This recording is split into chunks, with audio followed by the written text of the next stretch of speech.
Hi, my name is Jack, and this is my curated LGBTQ reading list. My 5 movies that I thought would be good for high schoolers were Love, Simon. It was a simple film that would work good for people of all ages and provides a progressive point on the LGBTQ climate, on the current LGBTQ climate. The Perks of Being a Wallflower was my second choice. It shows Charlie not shown to be directly gay, but having identity crises and trying to understand who he is, as he was sexually abused, and that put a lot of confusion and trouble within his life. I will also be talking about Patrick and his sexual orientation, as in the movie he's gay. And I think that the film covers a myriad of topics that were important for students to understand and how to cope and deal with them. If they are experiencing them as this movie embodies what it means to be resilient and strong in trying to find yourself. My third movie that I chose was Rocketman.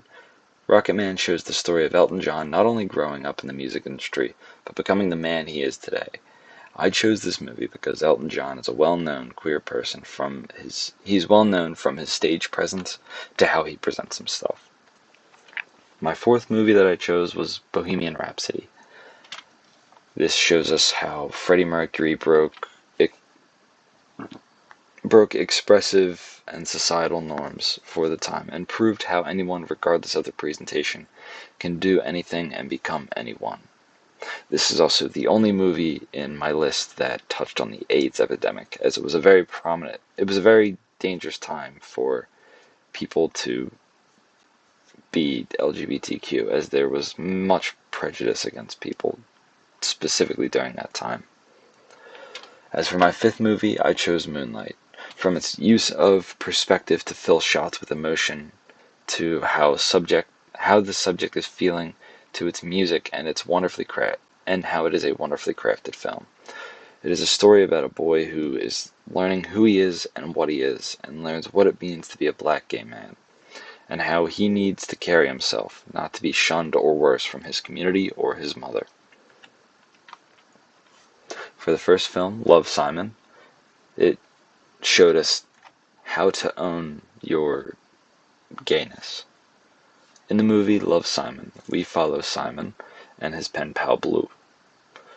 Most of the first half of the movie is Simon being blackmailed into helping his friend get together with a girl he likes, but once that goes south, he gets his emails leaked and all of his emails with his pen pal leaked as well to the whole school, which at first creates friction and causes some pushback from his friends, but not for being gay once he's outed, but for being rude and manipulative, as he was forced to do what his friends said so that he would not be outed for being gay. This was done so that he wasn't the sole reason of all the friction that happened in the relationship. Once he's outed, he lets go and owns who he is very quickly, since there was no real pressure to be straight or stigma. And by the end of the film, he ends up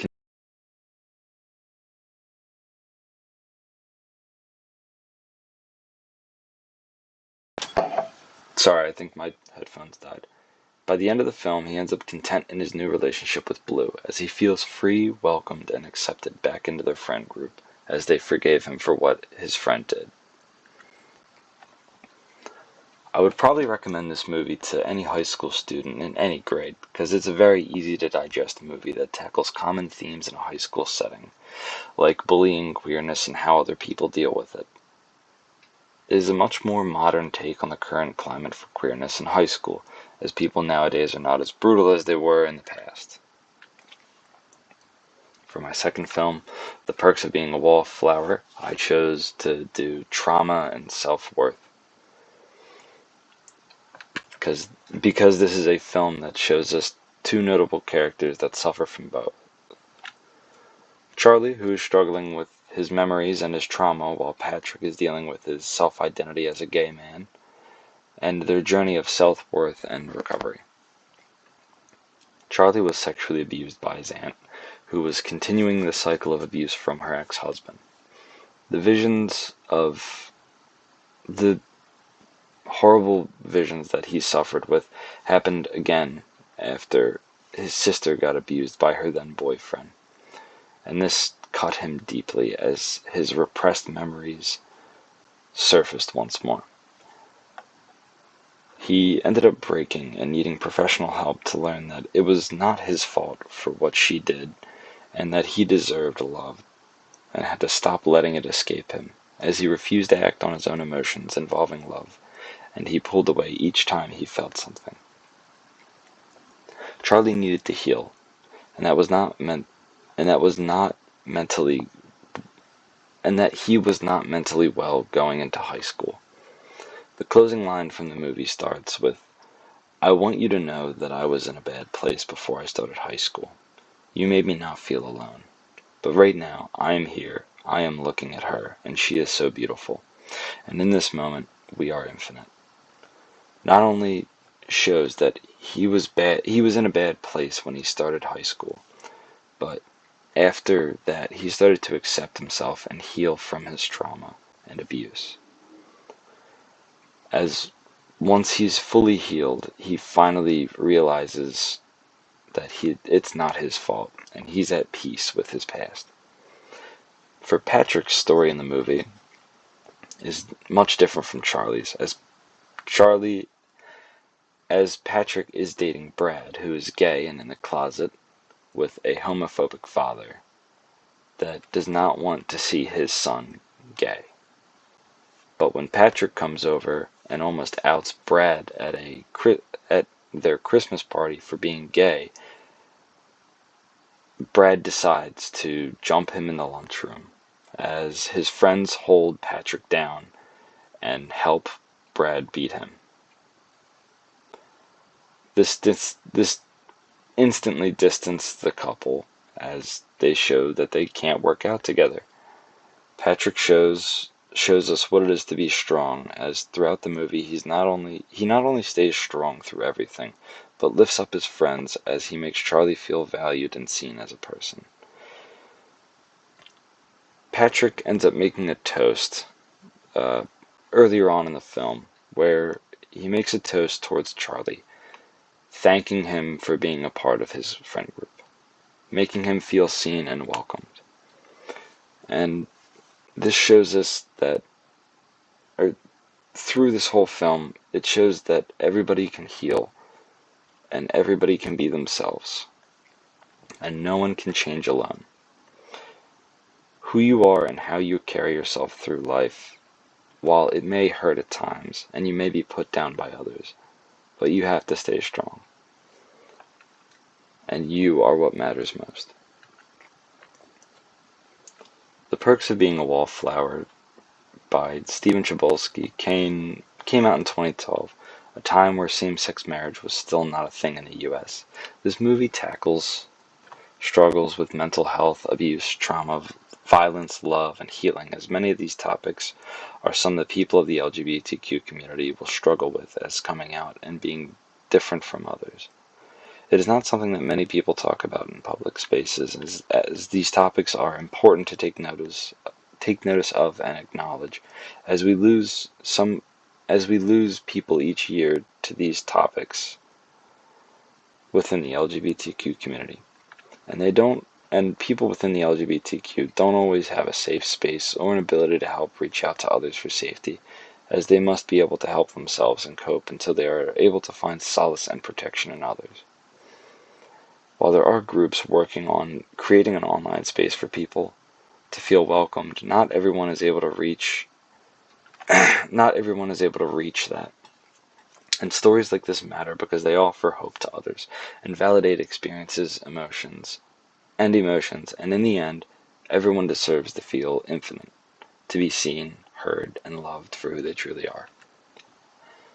Rocketman tells us the story of Elton John, a very well-known music icon, from when he started making music to even today, as almost everyone knows his name and his music. His stage presence is undeniable, and as well known as he wears outlandish and loud clothing to each of his performances, and makes it not as he makes not only his name known, but his iconic look known. Elton presents himself as a gay man, and makes it known later in his career, becoming one of the most well-known queer artists. This movie is suited for any grade at a high school level, as it's an easier to digest movie, but the topics are not too hard to digest compared to this, and digest and comprehend, as this movie's LGBTQ themes are more of a sub-part of its history. But while it is still an integral part of his character and his music, as a gay music icon who has been a part of music history since 1962, and has been an outstanding musician ever since. Rocketman is as much a story about Elton John as it is a story of queer acceptance in the music industry. Bohemian Rhapsody. Freddie Mercury's presence in Bohemian Rhapsody as a queer icon shows us how a performer challenged expressive norms in music through his self-presentation and clothing. His exploration of dancing between femininity and masculinity, and the expressing that gender fluidness in performances shows us that he had confidence in who he was, and that he was not afraid to fight societal gender norms. Bohemian Rhapsody showed us the AIDS epidemic and how it affected people indiscriminately, as Freddie Mercury's struggle with AIDS was shown throughout the end of the film as his decline worsened from the illness. His death was a tragic one, as Freddie Mercury was a music and queer icon that raised funds for AIDS research with his final concert after his long battle with the illness. And soon he passed after that last concert. This movie was not just about Freddie Mercury, but about how he broke expressive and societal norms, as in 1975 not many people were as open or expressive as Freddie, and that shocked a lot of people, but drew them into Queen's music.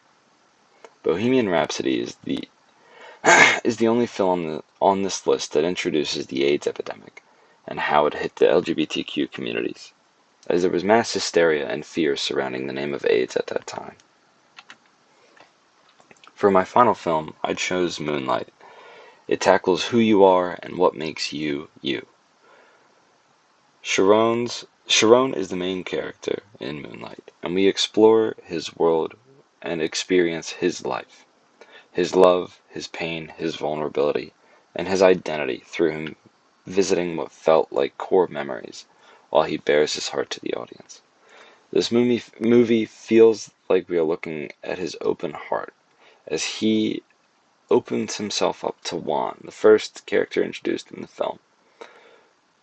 Juan is not his father, but is his father figure, as Sharon looks up to him and learns from him, learning about his world around him for the first time. The first part of the film is when he is a young child, learning about all of this for the first